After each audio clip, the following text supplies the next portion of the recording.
বাংলাদেশের সঙ্গে উত্তর পূর্ব ভারতের বাণিজ্য পথ এখনও কার্যত বন্ধ। ৫ আগস্টের পর থেকে কিছুটা থমথমে অবস্থা একাধিক স্থলবন্দরে। এতে করে ভারতীয় ব্যবসায়ীদের দৈনিক ক্ষতির পরিমাণ গুনতে হচ্ছে ১০ কোটি টাকারও বেশি। তাদের দাবি ক্ষতির পরিমাণ ইতোমধ্যে ৫০০ কোটি টাকার কাছাকাছি পৌঁছে গেছে। Bharat Bangladesh chamber of commerce and ইন্ডাস্ট্রিজের গুয়াহাটি শাখার সাধারণ সম্পাদক অমরেশ রায় জানিয়েছেন, গত ৫ আগস্ট থেকে আমদানি ও রপ্তানি দুটোই ক্ষতিগ্রস্ত হচ্ছে। তবে সম্প্রতি বাংলাদেশের ইলিশ ঢুকেছে পশ্চিমবঙ্গে, কিন্তু তারপরও হাসি ফোটেনি ভারতীয় ব্যবসায়ীদের মুখে। বিশেষত উত্তর পূর্ব ভারতের ব্যবসায়ীদের দাবি, ৫ আগস্ট থেকে ২৬ সেপ্টেম্বর পর্যন্ত সীমান্তে বাণিজ্য প্রায় পুরোপুরি বন্ধ ছিল।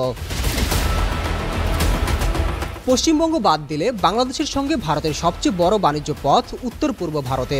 ভারতের স্থানীয় ব্যবসায়ীরা জানিয়েছেন, ৫ আগস্ট থেকে বাংলাদেশের সঙ্গে বাণিজ্য প্রায় বন্ধ। এই ২ মাসে বিপুল পরিমাণ ক্ষয়ক্ষতি হয়েছে তাদের।